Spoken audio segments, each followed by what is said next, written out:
₹25 લાખ લે છે મોરારી બાપુ અને જિગ્નેશ દાદા. કથા શાસ્ત્રનો ધંધો કરે છે. મનસુખભાઈ રાઠોડ અને પંકજ વાળા વચ્ચે કોલ રેકોર્ડિંગ વાયરલ. વડોદરાથી બોલું છું સાહેબ, હું પંકજ વાણંદ બોલું છું. બોલો. કેમ છો, મજામાં ને? હા. ઘણા બધા વિડીયો જોયા સાહેબ તમારા. બહુ સારું એવું જાણવા મળે છે. મારે તમને વાત કરવાની હતી કે આ શાસ્ત્ર વિશે તમે શું માનો છો? એ સાચું છે, ખોટું છે, અને તમે એને કઈ રીતે જોવા માંગો છો? શાસ્ત્રોને ફોલો તમે કરો છો કે નથી કરતા? ક્યાં શાસ્ત્ર? આપણા હિન્દુ ધર્મના શાસ્ત્રો જે લખાયેલા છે ને એને તમે ફોલો કરો છો કે નથી કરતા? નહીં. શું કારણ? એ બધું લખવું છે એ કોઈ ભગવાનનું લખેલું નથી. આ વાયેલા માણસો એ બધું લખ્યું છે. બરાબર. કેમ કે ભગવાન રામાયણમાં ક્યાંય રામની સહી નથી, ગીતાજીમાં ક્યાંય કૃષ્ણની સહી નથી, કુરાનમાં ક્યાંય અલ્લાહની સહી નથી. આ બધી વસ્તુ વાહેલા માણસોએ મૂંઝાવરો એ લખ્યું હોય. પણ તમે ઘણી વાર ઉદાહરણ તમે આપો છો, બરાબર, કે પેપરમાં ન્યૂઝમાં આવે છે કે ભાઈ આ એક્સિડન્ટ થયું તો તમારે માની લેવાનું, એવું તમે જ ઘણી વાર કહી રહ્યા છો. એટલે આ શાસ્ત્રમાં લખેલું છે માની તો લેવું જ પડે ને. આપણે ભલે ગમે તેવું લખ્યું આપણે માની લેવું પડે. એ તમે છાપામાં વિડીયામાં જે આવે છે ને, એ બધી વસ્તુ નામદાર કોર્ટમાં નથી હાલતી. એવું છે? હા, તમે કોર્ટ ની અંદર છાપું લઈને જજો, તરત જ બારું નાખ દે, જવા દો. હા, કેમ કે ઈ વિડિયા છે ઈ તમારું સાચું ખોટું છે અને મોબાઈલ થી ઉતારેલ છે, એટલે એને કોર્ટે માન્ય આપી નથી. બરાબર. એમને આ બધા ગ્રંથો લખાયેલા છે, સાચા છે કે ખોટા છે એમ કહું છું. અરે ભાઈ, ઈ ગ્રંથો ત્યાં બધા ખોટા છે, કેમ કે એના માટે તમારે માનવા માટેનો સાધન છે. સ્થિર થવા માટે એમાં રામ આમ કહી ગયા તા, ભગવાન આમ કહી ગયા તા, પણ ઈ જે કઈ છે ત્યારે લેખન જ નહોતી, ત્યારે કાગળ નહોતું, ત્યાં લખ્યું ક્યાંથી? કાગળ આયા પછી એને કાગળ આવ્યા પછી એને હજારો વર્ષ થયા, કાગળ આવ્યા એને 50 વર્ષ થયા. બરાબર. હવે હજારો વર્ષની રામાયણ, તેથી ક્યાં લખણો? તેથી લેખન નહોતી, બોલપેન નહોતી, કાગળ નહોતું, કાંઈ નહોતું, તો લખ્યું કેવી રીતે? આમાં અમુક વસ્તુ છે આપણને ખ્યાલ નથી આવતો. હવે ભાઈ, જો હું તમને એમ કઉ છું કે આ વિજ્ઞાન ને મોબાઈલ ટેકનોલોજી આવ્યા એને કેટલા વર્ષ થયા?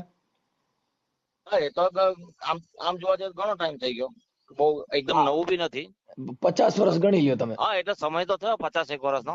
હાલો 50 વર્ષ, તો આ બધા થયા એને તો હજારો વર્ષ વી ગયા.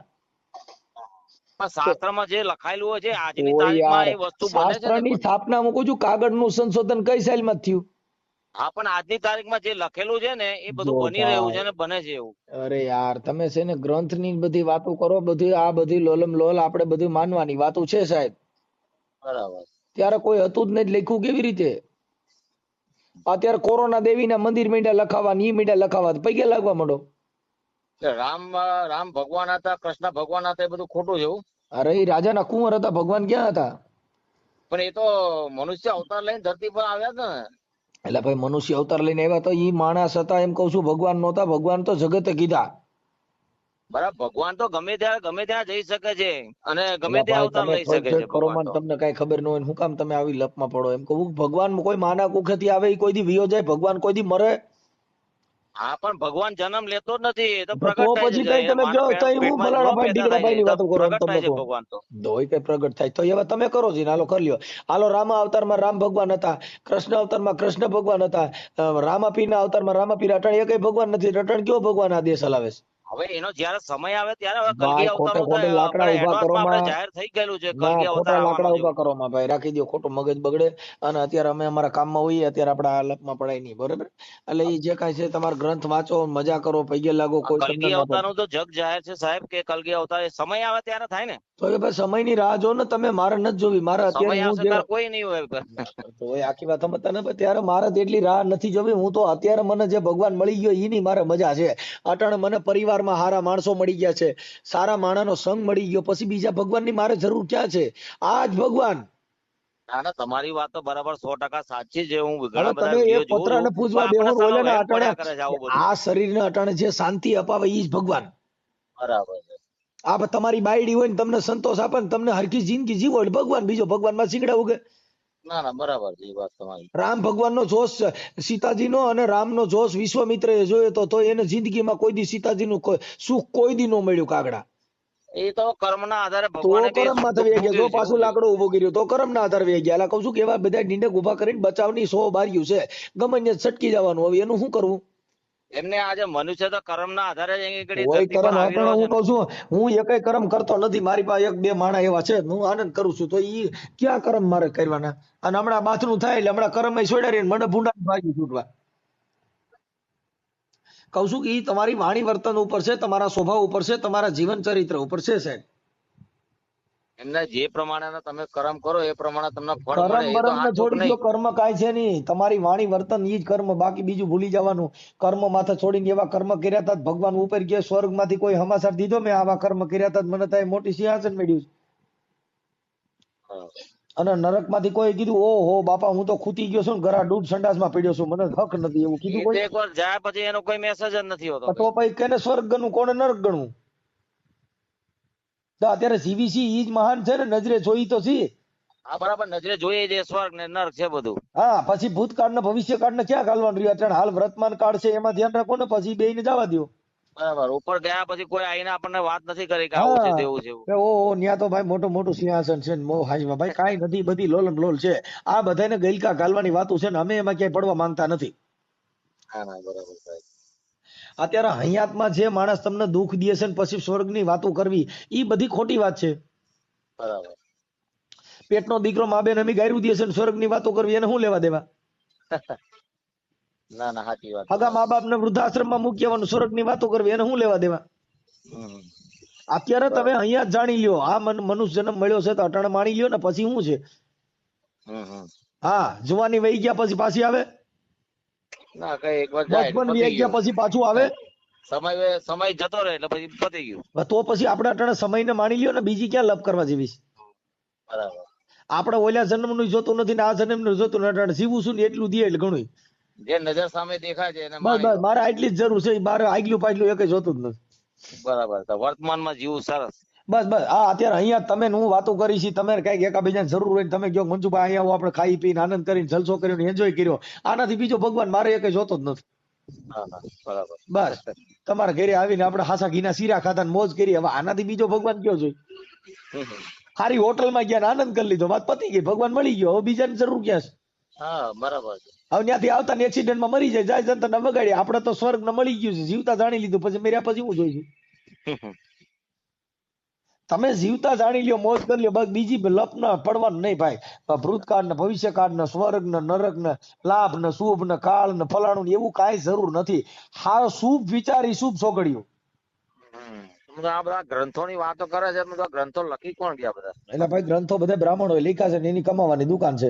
તમે તમારા છોકરાનું નામ જોવડાવવા જાવ ને એની જન્મ કુંડલી ગોતી દો, તમે જન્મતા વેદ કોઈ દવાખાને ભામણ રાખ્યો નથી, આને ડિલિવરી આવે છે ક્યાં કાળ સોગળી એમાં પેદા થાય છે. હા એ તો ગમે ત્યારે જન્મ તો થાય. હા, તો પછી એના માટે કઈ સોગડી કઈ કુંડલી ગોતવા જાવી? કોઈ રાહ જોતું નથી. હા, તો સિવિલ ચોપડિયાની. હોસ્પિટલમાં કેટલા ભામણો બેહાડે છે ભાઈ, જારી જો ભાઈ અમૃત ચોકડી હોય તો એ છોકરાનો જન્મ દેજો.